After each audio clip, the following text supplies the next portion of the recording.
नमस्ते सभी को। असंग्रह, स्नेह, विद्या, सरलता, सहजता, अभय, क्लेश से मुक्ति व हर्ष के लक्षण हैं। यही समाधान एवं समता के भी लक्षण हैं, जिनके अस्तित्व की निरंतरता पाई जाती है। यानी हर्ष के लक्षण और क्लेश मुक्ति के लक्षण यही हैं। असंग्रह, स्नेह, विद्या, सरलता, सहजता, अभय, क्लेश से मुक्ति व हर्ष के लक्षण हैं। असंग्रह, आप अनाज को 1 साल रख लो, 2 साल रख लो, तीसरी साल रखोगे तो उसका संरक्षण करने में उतना खर्चा आ जाएगा, उससे कम खर्चे में तो उत्पादन हो जाएगा। तो इसका यानी कि संग्रह कर ही नहीं सकते हम। असंग्रह, स्नेह, धरती पे प्रत्येक आदमी कौन विरोध पूर्वक जीना चाहता है? सभी स्नेह पूर्वक जीना चाहते हैं। संग्रह, स्नेह, विद्या, हमें आँखों से भी कहाँ दिखता है? आँखों से तो दिखता ही नहीं है।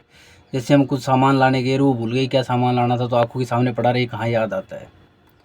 तो हम ध्यान देते हैं।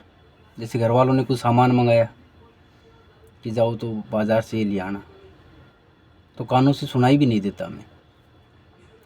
आते हैं भूल जाते हैं, क्योंकि सुना ही नहीं, हमने बोला था उन्होंने, फिर भी ध्यान नहीं दिया। तो ध्यान से सुनता है, ध्यान से ही दिखता है, और आँखों से तो ध्यान देने के बाद ही पूरा नहीं दिखता है।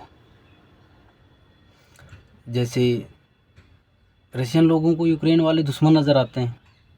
भाई अपने को तो मानव के रूप में ही दिखते हैं, लेकिन रशियन वालों को यूक्रेन वाले दुश्मन के रूप में नज़र आते हैं। अब 2 व्यक्ति खड़े, उनमें एक आपका भाई है, तो भाई के लिए जो प्रेम स्नेह है वो दूसरे के लिए कहाँ आता है?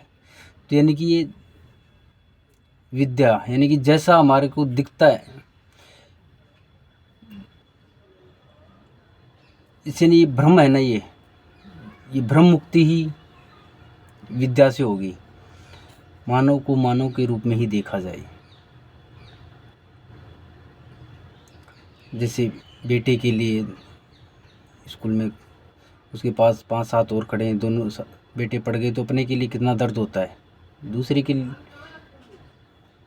का भी करवाया जाता है इलाज, लेकिन अपने के लिए ज़्यादा दर्द होता है। तो आँखों से कहाँ दिखता है? तो आपको यानी हर्ष के लक्षण और क्लेश मुक्ति के लक्षण यही हैं। असंग्रह, स्नेह, विद्या, सरलता, सहजता, अभय, यही हर्ष के लक्षण व क्लेश मुक्ति के लक्षण हैं, जिनके समाधान,